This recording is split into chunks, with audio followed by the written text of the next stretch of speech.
कुछ 2-4-8 दिन से सोशल मीडिया के ज़रिए और प्रिंट मीडिया के ज़रिए ये बात की इत्तलात मिल रही थी कि ख्वाजा बिलाल अहमद को गोशा महल की सीट ना मिलने की बुनियाद पर ख्वाजा बिलाल अहमद मजलिस इत्तेहादुल मुस्लिमीन से दस्तबरदारी की जो है गौर व फिक्र में है। इस बात की इत्तलात सोशल मीडिया पर गश्त कर रही थी।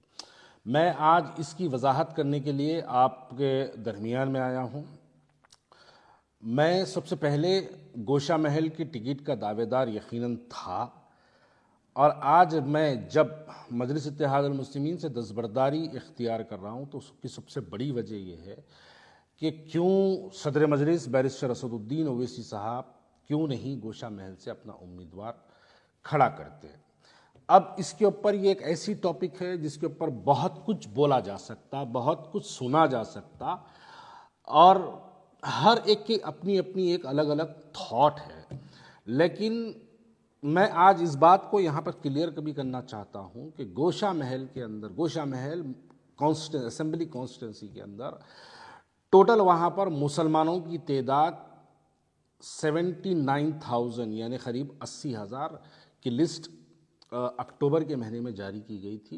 अभी फाइनल लिस्ट इलेक्शन से 2-8 दिन पे 10 दिन पहले कुछ जो है आएगी, जिसके अंदर कुछ बढ़ेंगे या फिर कुछ कम होंगे। तो चलिए मान के चलते हैं कि 80,000 मुसलमानों की तादाद, हम इसको मान के चलते हैं 80,000 की तादाद वाला वो कॉन्स्टिट्यूंसी है।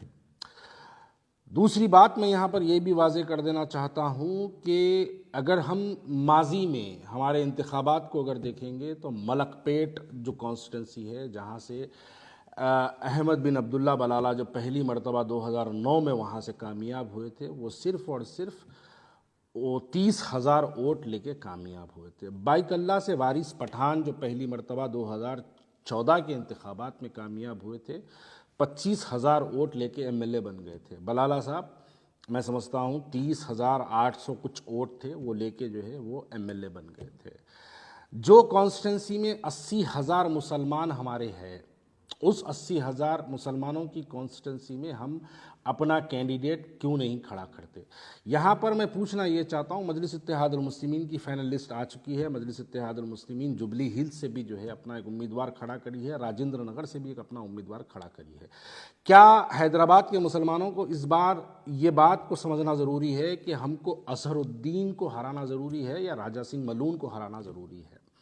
इस बात का जवाब आपको नहीं मिलेगा, लेकिन इसका जवाब आपको यकीनन मिलेगा। हिकमत अमली समझो कुल मजलिस इत्तेहादुल मुस्लिमीन की हिकमत अमली के नाम पे मुसलमानों के जज्बात से जो है हमेशा खेला जाता है। जहाँ पर 2009 का जो स्टाइल था मलकपेट पे, जिस अंदाज में मलकपेट कॉन्स्टिट्यूंसी पे मजलिस इत्तेहादुल मुस्लिमीन ने अपना कब्जा गाड़ा, अपनी हुकूमत वहाँ पर जो कायम की, जो अब तक भी कंटिन्यू चल रही है, क्या हम उस अंदाज में गोशा महल नहीं लड़ सकते थे? इसका जवाब आपको नहीं मिलेगा, कोई भी इसका जवाब नहीं देगा। वो मलून दिन बर दिन सरकार की शान में गुस्ताखी करता है, हम मुसलमानों के दिलों को ठेस पहुंचाने वाले बयानात देता है, और मेरी जमात कुल हिंद मजलिस इत्तेहादुल मुस्लिमीन के पास ऐसा कोई प्लान, ऐसा कोई मंसूबा नहीं है कि उस मलून को हराया जाए।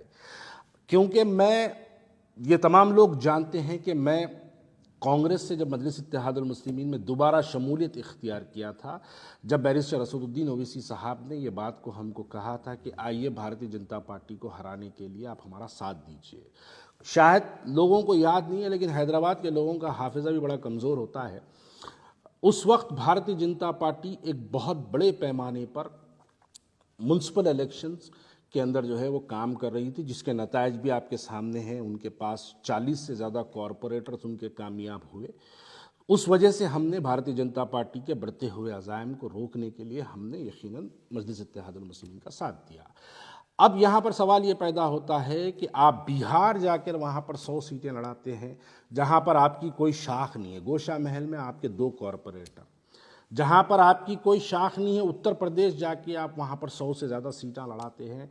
गोशा महल हैदराबाद पार्लियामेंट्री कॉन्स्टिट्यूंसी में आता है, जहाँ के एमपी खुद असदुद्दीन ओवैसी साहब हैं, और जो हर इंतखाबात में जब जब इलेक्शन होते हैं, पार्लियामेंट के जब भी इलेक्शन होते हैं, असदुद्दीन ओवैसी साहब वहाँ से 30-30 हज़ार, 40-40 हज़ार वोट जो है असदुद्दीन ओवैसी साहब वहाँ से हासिल करते हैं। क्या मजलिस इत्तेहादुल मुस्लिमीन जहाँ पर 40,000 वोट हासिल करती है, जहाँ पर उनके 2 कॉरपोरेटर मौजूद है, जहाँ पर उनके इफ्तदाई के सदर मोहतमदीन मौजूद है, जहाँ पर उनकी एक बड़ी तादाद में जहाँ पर जो है उनके एक 80,000 से ज़्यादा मुसलमान वोटर्स जहाँ पर मौजूद है, क्या मुसलमान वहाँ पर अपना कैंडिडेट मजलिस इत्तेहादुल मुस्लिमीन नहीं खड़ाती? इसका जवाब आपको दूसरी जानिब से ये मिलेगा, ये कहेंगे कि नहीं, हिकमत अमली समझो, हम टीआरएस या कांग्रेस की तायद में अपने कैंडिडेट का ऐलान करते हैं। हमने माजी में भी देख लिया कि आपने इससे पहले मुकेश गौड़ की तायद की, वो भी हार गया। इससे पहले आपने टीआरएस की तायद की, वो भी हार गया। इस मरतबा बीआरएस की तायद करेंगे, वो भी हारेगा। आपके पास कोई मंसूबा नहीं है। क्यों? ऐसी क्या बात है जो राजा सिंह को जो है आप इतनी शिद्दत से मोहब्बत करते हैं कि उसको आप बार बार कामयाब कराना चाहते हैं? अब मैं वाज़े तौर पे कह दूं, आने वाले पार्लियामेंट इलेक्शन में आप देख लीजिए, उस मलून को भारतीय जनता पार्टी का कैंडिडेट बनाया जाएगा पार्लियामेंट इलेक्शंस के लिए हैदराबाद के।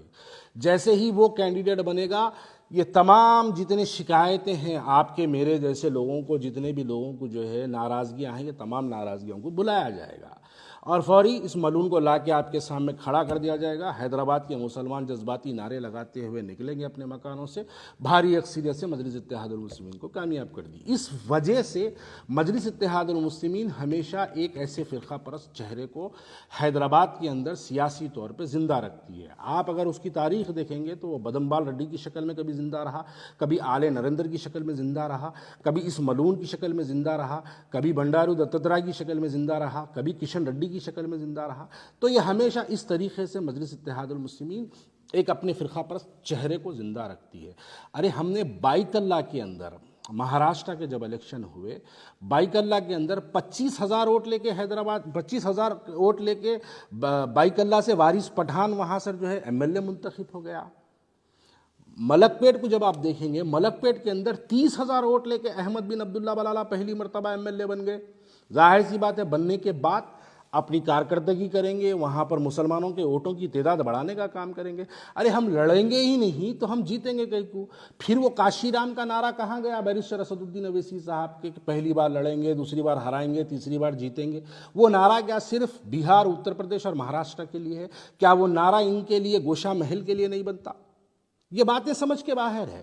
जब हम ऐसी सवाल करते हैं तो फौरी अब आगे मुनाफिकत का नारा लग जाता, फौरन आगे लोग कहते हैं कि भाग गया, आप जमात छोड़ दिया, टिकट नहीं मिली। अरे मेरे को टिकट मिलो ना मिलो, अगर टिकट की मुझे ख्वाहिश होती तो मैं बैरिस्टर असदुद्दीन ओवैसी से याखुतपुरा पूछता।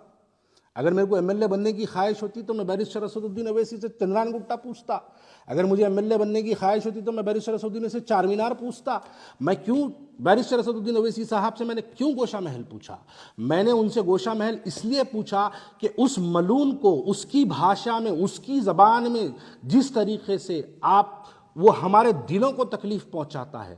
सियासी जमहूरियत है, जमहूरियत में हमको मौका मिलता है, मौके के तहत हम जाके उसको उसकी भाषा में ज़बान देते और मुसलमानों के इत्तेहाद का मुजाहरा करके हम उसको बता के आते। लेकिन नहीं, उसको सियासी तौर पे ज़िंदा रखना है, इस वास्ते वहाँ पर उसको कामयाब होने के लिए फ्री वॉक दिया जाता है। 3 इलेक्शन में उसको फ्री वॉक दिया था। आप सवाल करिए बैरिस्टर असदुद्दीन ओवैसी साहब के पास कि क्या मंसूबा है बैरिस्टर असदुद्दीन ओवैसी साहब के पास राजा सिंह को जो है गोशा महल से रोकने के लिए? कोई जवाब नहीं मिलेगा आपको उसका।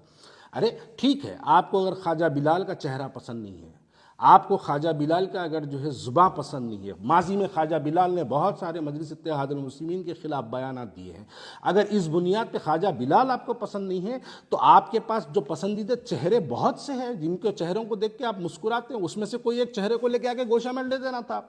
वो मुसलमान को खड़ा करना था वहाँ पर, आप मुसलमान को वहाँ पे खड़ा करके आप उसकी तायद करना था।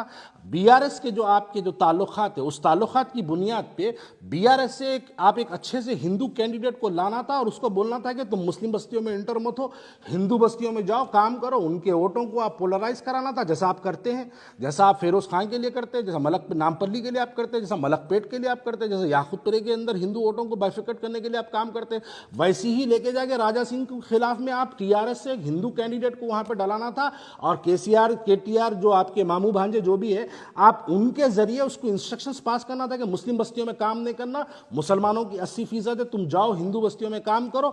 असदुद्दीन ओवैसी साहब निकल के अगर गोशा महल में मुसलमान बस्तियों में 80,000 वोटरों के दरमियान में अगर फिर के असदुद्दीन ओवैसी साहब पैदल दौरे कर करके अगर मुसलमानों को वहाँ पे जो है बेदार करते, 80,000 में अगर 55,000 भी मुसलमान अगर निकल के अगर मुस्लिम कैंडिडेट को वोट दे दिया तो मैं ये सवाल हैदराबाद की आवाम के लिए छोड़ता हूं, क्या ये मलून हारता नहीं सकता था?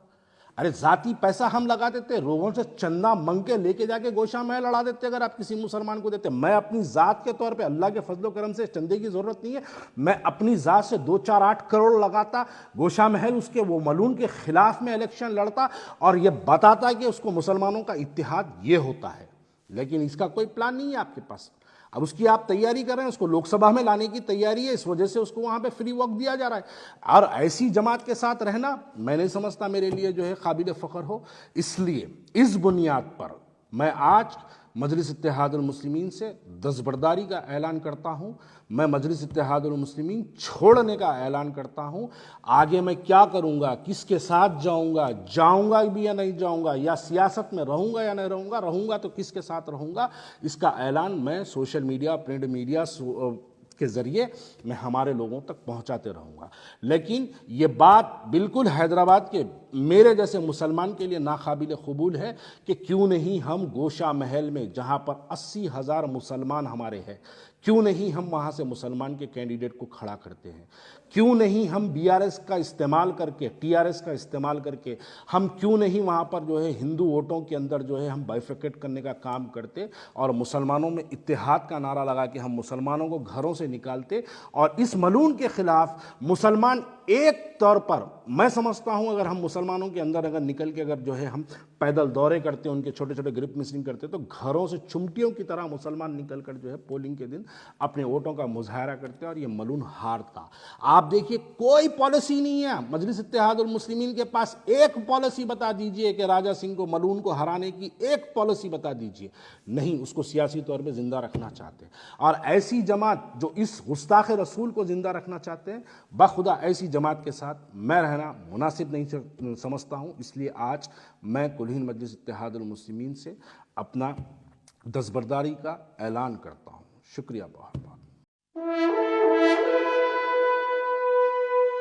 अल्हम्दुलिल्लाह, अपने मुक़द्दस नाम की तरह हर दुल्हा दुल्हन की हयात नौ के आगाज का बावखार नाम HKGN फर्नीचर्स। जी हाँ, HKGN फर्नीचर्स NRIs कारनशीन फैमिलीज के लिए दीदाजेब, शानदार, शाहकार, मजबूत और पायदार, दिलकश और दिलनशीं शादी के फर्नीचर का सबसे बड़ा शोरूम अब Shastripuram king colony main road के पुरसुकून माहौल में। पसंद फरमाइए आपकी शहजादी के लिए खूबसूरत जहेज का मुकम्मल फर्नीचर सिर्फ 29,999 रुपए में। जी हाँ, 29,999 रुपीज। जी हाँ, फख्र हिंदुस्तान सदर मोहतरम बैरिस्टर असदुद्दीन अवैसी साहब के मकान के बिल्कुल करीब आपका अपना HKGN फर्नीचर्स। 9618650827